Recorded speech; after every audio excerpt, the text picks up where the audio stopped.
Prostatitis. Let's talk about that. There's 4 types, right? There's bacterial prostatitis. This is a scenario where guy comes in, he has fever, and he has, fever 101, 102, and he urinates, and it burns when he urinates. There's some sort of fluid, thick fluid that comes out of the urine as well. Again, it burns, painful, feverish. That's bacterial prostatitis. Then you have category 3, which is no bacteria, and that accounts for up to 95% of the prostatitis that I see, and certainly the ones that people experience. So I'm going to focus a lot on vitamin. I think I need to take a little swig here. Excuse me 1 second.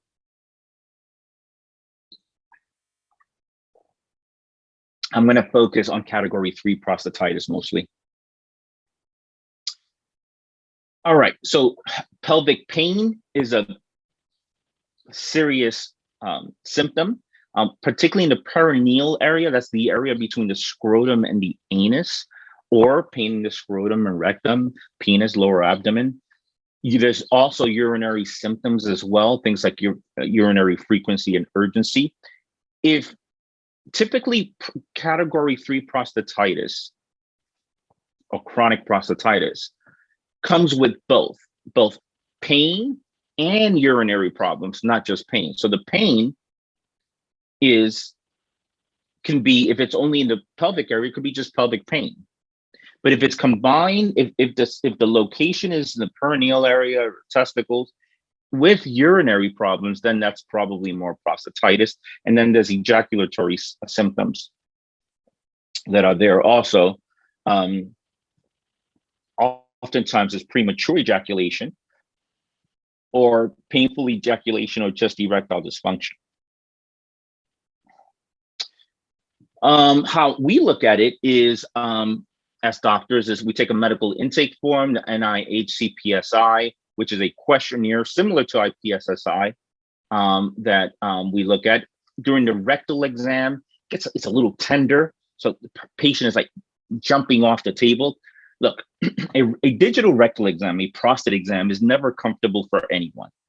No man wakes up in the morning ever excited about getting a finger up their butt, right? However, in a situation when I'm doing the exam, I'm asking the patient, I know this is uncomfortable, but I'm not looking for discomfort. Let me know when it's painful. And so oftentimes it's actually painful in prostatitis, not in BPH or any other prostate problem. And then a PSA should not be taken if a doctor assumes, if the physician assumes that prostatitis is the problem, he should not take PSA, because the PSA will likely be high and it will just cause unnecessary anxiety. Oftentimes a young guy like this, 25, 30 years old, but I've seen guys in their 50s and even 60s with chronic prostatitis as well. So it could be any age, but oftentimes the main prostate problems that occur in younger men, mid-20s and 30s, is prostatitis. It's not BPH and it's not prostate cancer, it's prostatitis.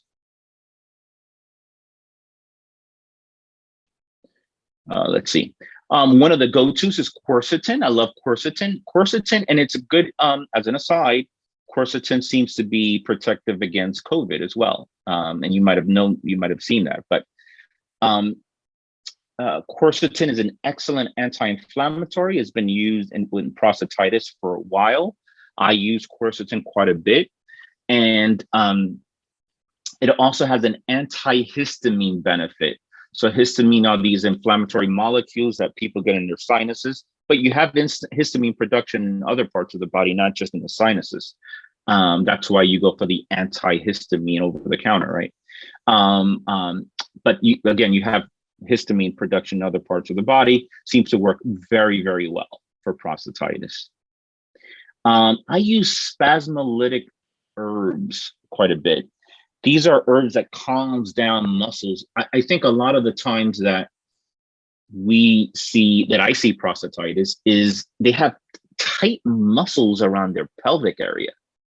Like, sometimes if I tell my patients after an exam, I was like, look, you're you're a little bit of a tight ass here. I hope that doesn't get deleted. But so you have to use spasmolytic things, herbs and nutrients that relaxes the muscles. So I use spasmolytic herbs. I also use nervines, botanicals. So nervines are things that relaxes the nervous system.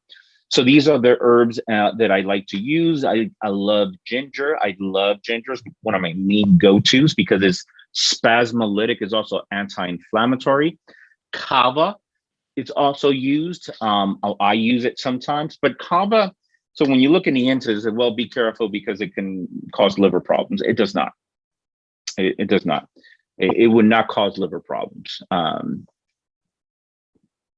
then there's a few other herbs here that Dr. Yarnell uses. And these are minimal adverse events from using these herbs. And these herbs, so the pharmaceuticals used for prostatitis, well, first of all, is primarily, what's used for prostatitis is primarily antibiotics, particularly fluoroquinolones.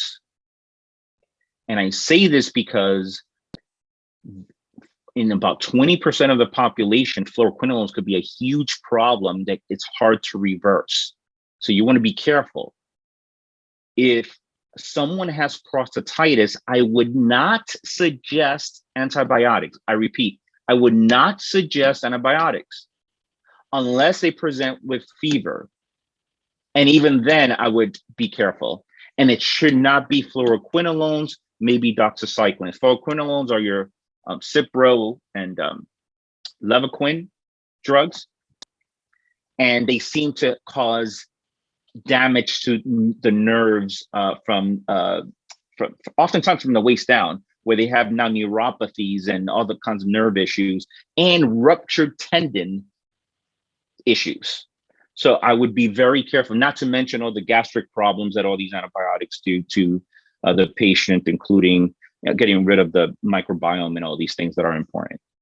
So I would not do antibiotics. The other drug that's used is alpha blockers. This is your Flomax, right? Tamsulosin type of drug, Rapaflo.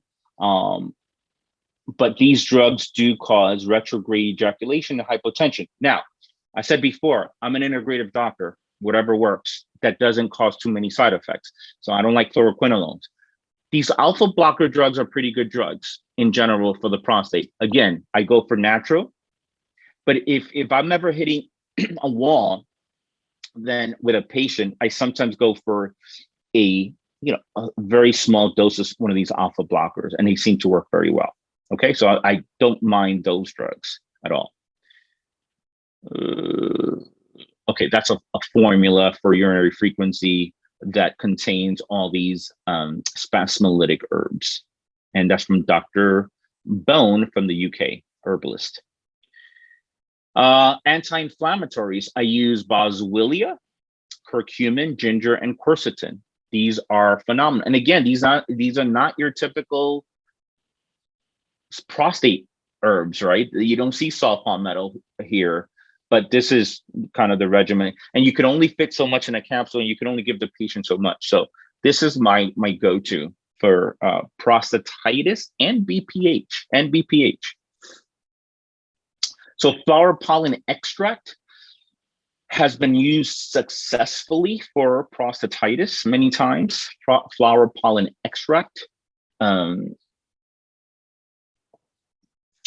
There's not much I can say. You can read it here. There's been numerous clinical trials, including randomized trials, showing its benefit in patients with prostatitis. Okay, Graminex is the one that I use. The type of flower pollen extract that's been shown to work is Graminex. Skullcap. These are anxiolytic herbs, also known as nervines. Skullcap is one of my main go-tos for this. If the patient has prostatitis, but they're also having issues sleeping, Then I give them a nighttime dose of hops, passion flower, valeria, or something like that as well at night. I'm always concerned with those botanicals causing drowsiness during the day. So I don't give it to them during the day, but I do give them skullcap or scotillaria or lemon balm as well. So,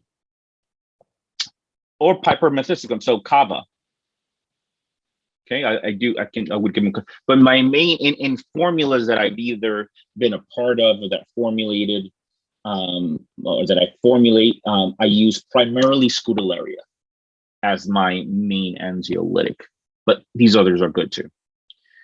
Acupuncture has been studied extensively for prostatitis.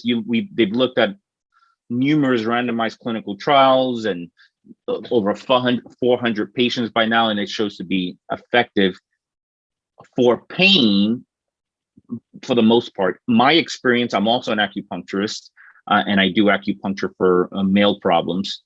My experience is that it can also be helpful for urinary problems as well.